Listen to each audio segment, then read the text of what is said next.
9 suggestions on how to get the most out of this book. 1. If you wish to get the most out of this book, there is one indispensable requirement, one essential, infinitely more important than any rule or technique. Unless you have this one fundamental requisite, 1,000 rules on how to study will avail little. And if you do have this cardinal endowment, then you can achieve wonders without reading any suggestions for getting the most out of a book. What is this magical requirement? Just this: a deep, driving desire to learn, a vigorous determination to increase your ability to deal with people. How can you develop such an urge? By constantly reminding yourself how important these principles are to you. Picture to yourself how their mastery will aid you in leading a richer, fuller, happier, and more fulfilling life. Say to yourself over and over, my popularity, my happiness, and sense of worth depend to no small extent upon my skill in dealing with people. 2.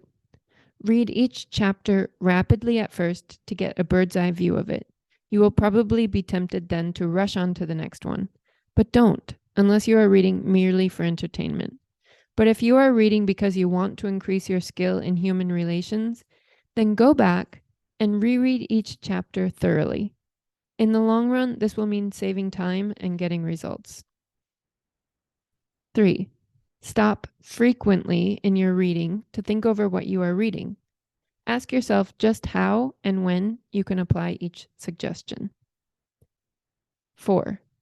Read with a crayon, pencil, pen, magic marker, or highlighter in your hand. When you come across a suggestion that you feel you can use, draw a line beside it. If it's a 4-star suggestion, then underscore every sentence or highlight it or mark it with asterisk, asterisk, asterisk, asterisk.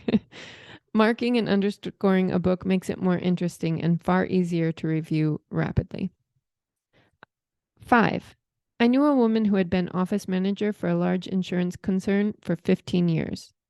Every month, she read all the insurance contracts her company had issued that month. Yes, she read many of the same contracts over month after month, year after year. Why? Because experience had taught her that it was the only way she could keep their provisions clearly in mind. I once spent almost 2 years writing a book on public speaking, and yet I found I had to keep going back over it from time to time in order to remember what I had written in my own book. The rapidity with which we forget is astonishing. So, if you want to get a real, lasting benefit out of this book, don't imagine that skimming through it once will suffice. After reading it thoroughly, you ought to spend a few hours reviewing it every month. Keep it on your desk in front of you every day. Glance through it often. Keep constantly impressing yourself with the rich possibilities for improvement that still lie in the offing. Remember that the use of these principles can be made habitual only by a constant and vigorous campaign of review and application. There is no other way. 6. Bernard Shaw once remarked, "If you teach a man anything, he will never learn." Shaw was right. Learning is an active process. We learn by doing. So if you desire to master the principles you are studying in this book, do something about them. Apply these rules at every opportunity. If you don't, you will forget them quickly. Only knowledge that is used sticks in your mind. You will probably find it difficult to apply these suggestions all the time. I know because I wrote the book, and yet frequently I found it difficult to apply everything I advocated.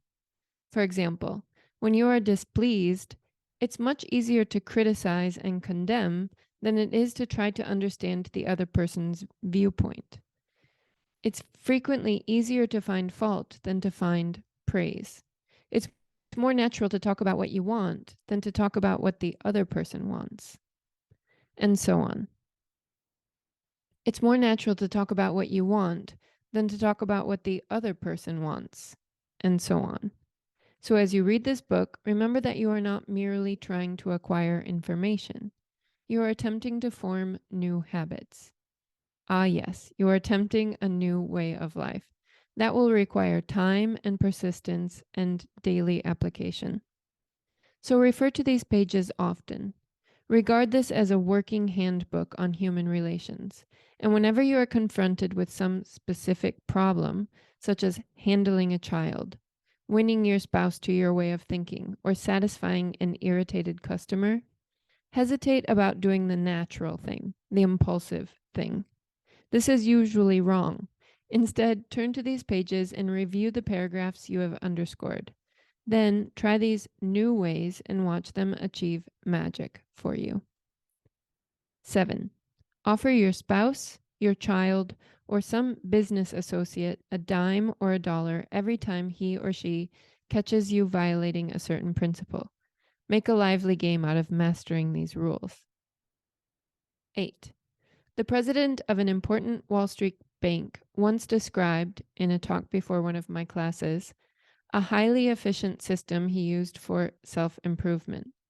This man had little formal schooling, yet he had become one of the most important financiers in America, and he confessed that he owed most of his success to the constant application of his homemade system. This is what he does. I'll put it in his own words as accurately as I can remember. For years, I have kept an engagement book showing all the appointments I had during the day. My family never made any plans for me on Saturday night, for the family knew that I devoted a part of each Saturday evening to the illuminating process of self-examination and review and appraisal. After dinner, I went off by myself, opened my engagement book, and thought over all of the interviews, discussions, and meetings that had taken place during the week. I asked myself, what mistakes did I make that time? What did I do that was right? And in what way could I have improved my performance? What lessons can I learn from that experience? I often found that this weekly review made me very unhappy.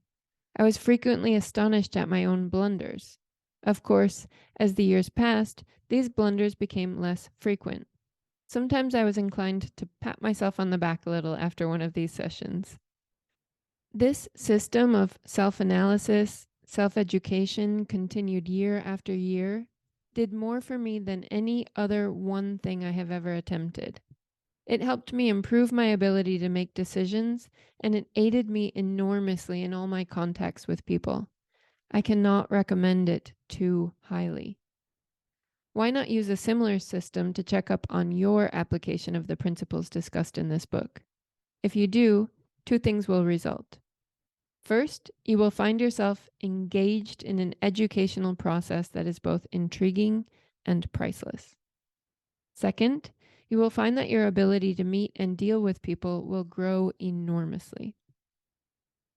9. You will find at the end of this book several blank pages on which you should record your triumphs in the application of these principles. Be specific. Give names, dates, results. Keeping such a record will inspire you to greater efforts, and how fascinating these entries will be when you chance upon them some evening years from now. In order to get the most out of this book, A. Develop a deep, driving desire to master the principles of human relations. B. Read each chapter twice before moving on to the next one, or listen twice. C. As you read, stop frequently to ask yourself how you can apply each suggestion. D. Underscore each important idea. E. Review this book each month. F. Apply these principles at every opportunity. Use this volume as a working handbook to help you solve your daily problems. G. Make a lively game out of your learning by offering some friend a dime or a dollar every time he or she catches you violating one of these principles. H. Catch up each week on the progress you are making. Ask yourself what mistakes you have made, what improvement, what lessons you have learned for the future. I. Keep notes in the back of this book showing how and when you have applied these principles. Coming up next, Part 1, Fundamental Techniques in Handling People. I'll see you soon.